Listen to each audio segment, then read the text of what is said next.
නමෝ බුද්ධාය නිවනෝදය කර්මස්ථාන සහ භාවනා නාලිකාව තුළින් අද අපි සාකච්ඡා කරමු. ඇත්තටම ඔබට නිවන ඕනද? ඇත්තටම ඔබට නිවන් දකින්න ඕනද?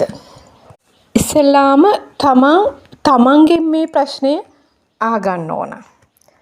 අවංකවම අහගන්න. ඇත්තටම තමන් මේ නිවන හොයන්නේ. නැත්තම් මේක ට්‍රෙන්ඩ් එකක් විදිහටද? අරයා භාවනා කරනවා, අරයා දහම් අහන්න යනවා. ඒ නිසා මමත් යනවා කියන තැනද ඔබ ඉන්නේ? මෙන්න මේ ප්‍රශ්නය ඔබ ඉස්සල්ලාම निराකරණය කරගත යුතුයි. හොඳට තමන් පැත්තකට වෙලා ඉඳ ගන්න.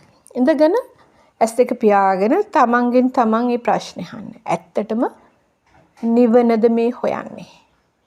නැත්තම් තමන්ගේ ජීවිතේ මොකක් හරි අසාර්ථක වෙලා ඒ අසාර්ථක වෙච්ච හින්දා ආරාම හොයාගෙන පන්සල් හොයාගෙන ගිහිල්ලා මොකක් හෝ දෙයක් ඔහේ හිතුමනාපේ ප්‍රඥාවක් නැතුව තීරණයක් නැතුව ඉලක්කයක් නැතුව හඹා යනවද කියලා ඉස්සලාම තමන්ගෙන් අවංකව විමසලා බලන්න.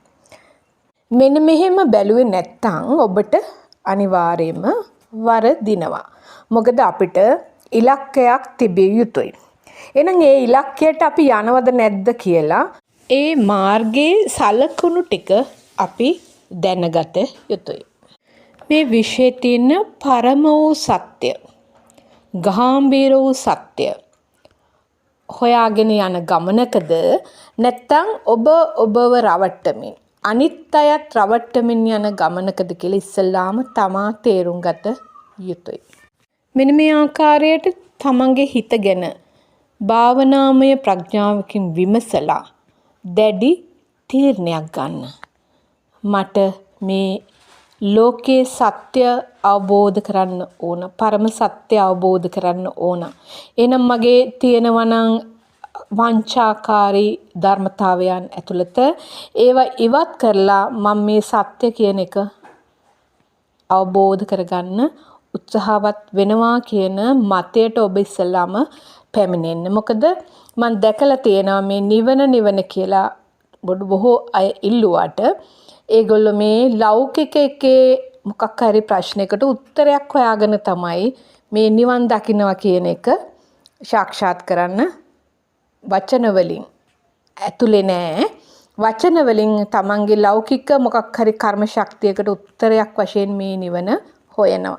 ඒ අයට නිවන හම්බ වෙන්නේ නැහැ. මොකද ඒ අය බලන්නේ ජීවිතේ සැපවත් කරගෙන තමන්ගේ අඩුපාඩුව සපුරගෙන ජීවිතය ගෙවලා ජීවිතේ ජීවත් කරන ක්‍රමවේදයක් පමණයි. ඔබ බලන්න යම්තාක් පිරිස් යනවා සිල් ගන්න කියලා. සිල් සමාදන් වෙන්න කියලා. හැබැයි එයාලගේ අරමුණේ නැහැ කියන එක වටපිටාවට තේරෙනවා. එහෙනම් සිල් ගන්න යනවා කියන තැනත් මෙන්න මේ නිවන සාක්ෂාත් කරනවා කියන තැනත් දෙකම එක ආකාරයෙන් සිටිය යුතු තැන් දෙකක්. කර්මාබෝධය නැති කෙනෙකුට සීලයක් ආරක්ෂා කරන්න බැහැ. උපෝසතයක් රකින්න බැහැ. ආයතන ටික සංවර නැති කෙනෙකුට යම් ස්ථානයක ඒ සංවර භාවයෙන් හිත සංවර භාවයෙන් ඒ තමන්ගේ ඇතුළත නිවාගෙන ඉන්න බැහැ. එන මේ සිල් ඇත්තෝ සිල් ගන්නා වූ ඒ යම්තාක් පිරිස ඉන්නෝ නම් ඒ අයත් කල්පනා කරන්න ඕන මම මේ සීලය ආරක්ෂා කරන්නේ කොහොමද? කොහොමද ඇතුළත සංසිඳව ගන්නේ? මේ ඇස කන දිව නාසය කය මන කියන ඒ 6 ආයතනය සංවර කරගෙන ඒ දිනයක් ගත කරන්න තමයි ගෙවල් වලින් එළියට ඇවිල්ලා මේ සිල් සමාදන් වෙන්නේ. එහෙනම් එය අපෙන් කෙරෙනවද? දවස් තිස්සේ කෙරෙන කටයුතු වලින් තමන්ගේ සීලය ආරක්ෂා වෙලා තමන්ටත් අනුග්‍රහය දක්වන ඇත්තන්ටත් යහපතක් වෙනවද? නැත්තම් අකුසල් පුරවගෙන ණයවීමක් වෙනවද කියලා තමන් හොඳට තමන් ගැන විමසා බලන්න. එන්නේ ඒ ආකාරයෙන් තමන්ගේ සීලය තමන්ගේ නිවනට මුක්තියට පිටුවහලක් කරගන්නවද කියලා තමන්ට අනුකම්පාවෙන්ම විමසලා බලන්න කියලා මං මතක් කරනවා. මේ ජීවිතය දිහා හැරිලා බලන්න. පෙර සූදානමක් නොවි කරන්නා වූ කටයුතු ඉතා අසාර්ථකයි. මෙන්න මේ කාරණා තේරුම් අරගෙන බොරුවට අපි බෞද්ධයෝ කියලා කෑ ගහන්න නැතුව තම තමාගේ ජීවිතය තුළින් ලෝකයට ආදර්ශයක් දෙන්න උත්සාහවන්ත වෙන්න කියලා කරුණාවෙන් මෛත්‍රියෙන් නැවත මා මතක් කරනවා. අප තුළ අඩුපාඩු තියෙයි. නමුත් අපි ඒවා හදාගෙන ඉස්සරහට යා යුතුයි කියන මතයට මා ගරු කරනවා. එසේම ඔබ සෑම සියලු දෙනාත් ඒ ආකාරයෙන් තමන්ගේ ප්‍රඥාවෙන් අඩුපාඩු හදාගෙන ඉදිරියට යා යුතුයි කියන අදහස මා තුළ තියෙනවා. එසේනම් ඔබේ තීරණය මේ නිවන සාක්ෂාත් කළ යුතුයි කියන තීරණය නම් ඔබ ඉස්සෙල්ලාම කරන්න ඕන කුමක්ද? ඔබෙන් විමසන්න. ඉස්සෙල්ලාම කරන්න ඕන මෙන්න මේ චතුරාර්ය සත්‍ය ධර්මය ඝටිත ධර්ම දේශනාවක් අහලා ඒක තමන් තුළ ක්‍රියාත්මක කරලා තමාගේ චිත්තසංතානයේ පවතින ඒ අකුසල් මූලයන් අනුශය වශයෙන් පවතිනා වූ ආශ්‍රව ධර්මයන් සිඳ බිඳ දාලා තමන්ගේ චිත්තසංතානය පාරිශුද්ධ භාවයට පත් කරගන්න එක. ගෞරවනීය මහා සංඝරත්නය අප්‍රමාණව මේ ධර්ම දේශනා කරනවා. නමුත් ඒ අසන පින්වතුන් ඒ ධර්මය තමන්ගේ ජීවිතවලට එක් කරගෙන නැහැ කියන අත්දැකීම මා ලබලා තියෙනවා. බොහෝ අඩු පිරිසක් තමයි ඒ ධර්මානුකූල ප්‍රතිපත්තියක ධම්මානුධම්ම ප්‍රතිපදාවේ යෙදෙන්නේ. භාවනා කරනවා වෙන්න පුළුවන්. හැබැයි මේ ධර්මයේ ඇතුළට කිඳා බැසලා නැහැ. එයාලට පුළුවන් භාවනා කරන ගමන් රණ්ඩු වෙන්න, කේලම් කියන්න, ගහගන්න, අනුන්ගේ දේවල් ගන්න, නොඑක ආකාරයේ අකටයුතුකම් කරන්නත් පුළුවන්.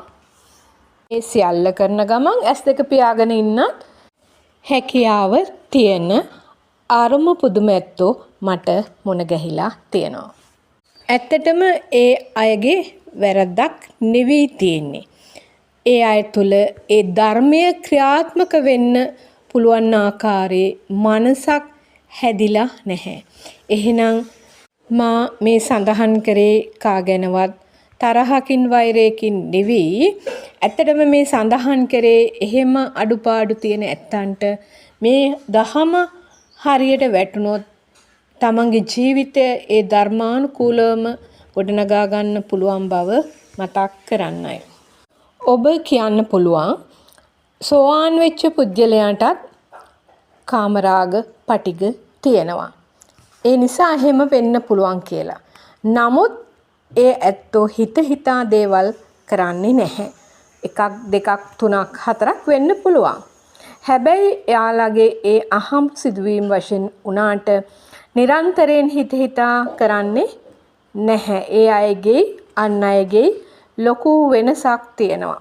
හදිසියෙන් කේන්ති යන්න පුළුවන්. නමුත් වහ ඒ අයගේ ඒ කේන්තිය නිවාගෙන ඒ තමන් ලැජ්ජාවට පත් වෙනවා. ඒකට කියනවා හිරියොත්ප්ප කියලා. එහෙනම් හිරියොත්ප්ප කියන්නේ තමන්ගේ සිතේ මේ කෙලෙස් අඳුරනවා.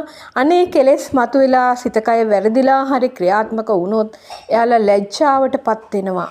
බයට පත් වෙනවා. මේක නොවිය යුතු දෙයක් බවට එයාලට ප්‍රත්‍යක්ෂයි. තමන් ආයතී සංවරයේ පිහිටනවා. දිගින් දිගට මේ වැරද්ද වෙන්නේ නැහැ. මෙන්න මේ අවස්ථා දෙකේම ඇත්තෝ අපිට මුණ ගැහෙන්න පුළුවන්. ඒ වුණාට අපිට ඒ ඇත්තෝ අඳුර ගන්න බෑ. එහෙනම් ඔබයි ඔබව අඳුරගත යුත්තේ. ඔබ කවුද? ඔබ මොනවාද කරන්නේ? තමන්ගේ චිත්තසංතානයේ පවතින කෙලෙස් අඳුර ගන්න පුළුවන් ඔබට පමණයි. එහෙනම් ලෝකෙට යමක් පෙන්වුවට අපි වැඩක් නැහැ. ලෝකෙට සංවර ලීලාව පෙන්වුවට වැඩක් නැහැ. හිත ඇතුලේ තියෙන ඒ ක්ලේශ ධර්මයන් හටගත්තට එතනම නිරෝධ කරන්න පුළුවන් ධර්මය තමන් ඇතුලේ තියෙන්න ඕන. අවසාන වශයෙන් ඔබට මම මෙහෙම මතක් කරනවා මේ ලෝකයේ ඒ උතුම් වූ පරම සත්‍ය අවබෝධ කරගන්නවා කියන චිත්ත ධාරාව, චිත්ත වේගය, අදිෂ්ඨානය ගත්ත පුත්තමෙක්, පුජ්‍යලයක් ඉන්නවන කාන්තා හෝ පුරුෂ හෝ වේවා අන්නේ චිත්ත ශක්තිය මැඩපවත්වන්න කිසිම ලෞකික චිත්ත වේගයක්, චිත්තාවේගයක්, චිත්ත ශක්තියකට පුළුවන් කමක් නැහැ. එහෙනම් තමන් එන්නේ එතන ඉන්නවනම් තමන්ගේ ඒ ලෝකේ සියල්ල අත්හරින්න පුළුවන් උතුම් වූ චිත්ත ශක්තියකට, චිත්තාවේගයකට ඔබපත් වෙච්ච කෙනෙක්. එන්නේ කෙනා කවදා හරි එයාගේ අරමුණ කරා යනවා. එන්නා වූ බාධක එයාට ප්‍රශ්න නෙවෙයි.